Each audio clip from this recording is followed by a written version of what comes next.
Hi INFJs, welcome back to my channel. Have you ever had those moments when life finally calms down and instead of relaxing, your brain just starts spinning faster? Like you should be enjoying the peace, but instead you're bracing for something to go wrong.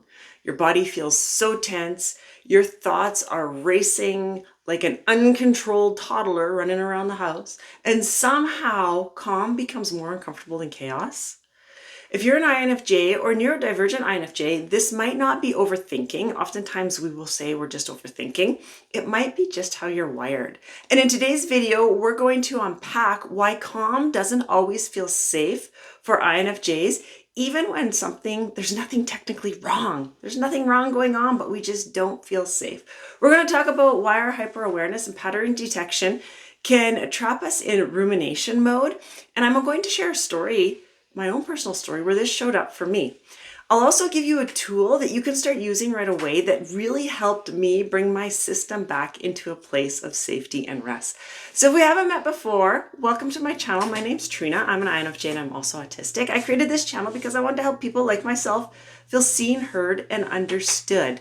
And I wanted them to accept themselves, because I lived for almost 40 years absolutely hating who I was, to the point where I couldn't look in the mirror, and I didn't want other people to have to go through that. So I thought I would share the things that I have learned in life and help other people like myself. I do this through coaching, classes, and community.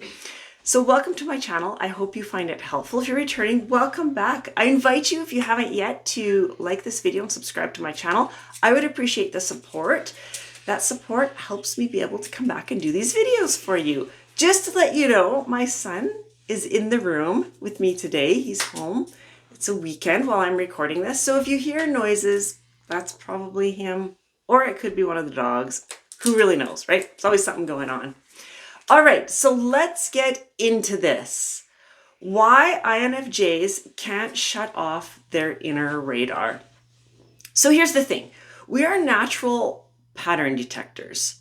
That's just what we do naturally. It's one of our greatest strengths, to be honest, even though for years I thought it was a weakness and it was a part of me I hated.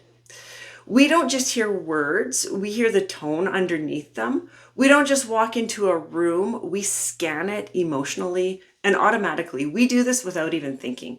We're always reading the energy, body language, facial expressions, and what's not being seen. But the tricky part, this radar, or that radar, I suppose I should say, it doesn't have an off switch. Even in moments when life slows down, our brain doesn't. It continues to go, and usually quite wildly. It starts looking for potential problems, reanalyzing past conversations, anticipating future outcomes. And we think we're just being careful, but really we're stuck in chronic scanning mode. Can you relate with me on that? I've been there. I've spent so much of my life in this mode. And calm, ironically, becomes triggering because the scanning doesn't stop. So instead of feeling safe in the stillness, we will spiral. We overthink what's coming. We might think that something's wrong or something bad is going to happen. And we might overthink what someone is feeling. You ever caught yourself doing that? That we think we know what someone's feeling and completely overthink it? I have. And this can be so exhausting, can't it? When we get stuck in that, it is so mentally, emotionally, and physically exhausting. I hated it so bad. INFJs often don't know how to just be in the moment. And what's interesting about this is, out of all the 16 personality types, INFJs will benefit the most from learning how to be in the present moment, because it just does not come natural to us. Because we're always trying to prepare. That's what we're doing. So here's my story. I'm going to give you an example of this. It was a few years back when I was in a phase of my life where I was trying to be more present. I had discovered and learned that INFJ personality type would really benefit from being in the present moment, and we need to work on it. It's a skill we have to develop. So this is what I was doing. I was developing this skill. I had realized how much time was being spent worrying about what might happen in the future or over analyzing what already happened, like in past conversations. And I remember one day in particular, it was a beautiful summer day. I was out on my deck having tea because that's what I like to do. And I was just being in the moment, like listening to the breeze and the trees and the birds and whatever else, right? Everything was calm, nothing was wrong. But my mind, suddenly, I found myself replaying a conversation I had had 3 days earlier. Nothing big had even happened in this conversation, but my brain just latched onto it and wouldn't let go of it. I started dissecting like every word I said. Was my tone okay? Did I make the right word choices? Did I overshare? Or maybe I didn't get my point across clear enough. Was I too weird? Did I offend that person? Did I say something wrong? They probably didn't even remember having that conversation with me. And here I am performing brain surgery on it. But what hit me that afternoon was just how much time I spent living in invisible battles. Calm, quiet moments could never possibly feel like peace because as soon as the world went still, my brain got louder. I was so used to scanning, analyzing, preparing that I didn't even know how to just be. Calm definitely did not feel safe. It was unfamiliar. It felt very unsteady is the best way I can describe it. It felt like something was going to be very, very wrong. I just hadn't figured out what it was yet. So what did I do to help get over this, to help shut off that INFJ radar, or maybe tone it down? I don't know if it's something that we can actually shut off, but we can tone it down and learn to control it. This is what I did. And it's a really simple practice. I call it radar reset because I like to name things. It's not about shutting off the mind. It's about redirecting it back to safety. So the first step that we want to do is name it. Catch it the moment it starts, the moment we start getting pulled into that, and say to yourself, I'm scanning right now without judgment. We're not judging. This is just what we're noticing, we're observing, and then we're just going to say, I'm scanning right now. My brain is looking for a threat that just isn't here. So just naming it will give you power over it. The next step, we want to drop it. So we want to gently remind our nervous system that we're safe. We're okay. We're safe. I don't need to solve anything right now. I don't need to predict anything right now. I just need to be, and that's okay.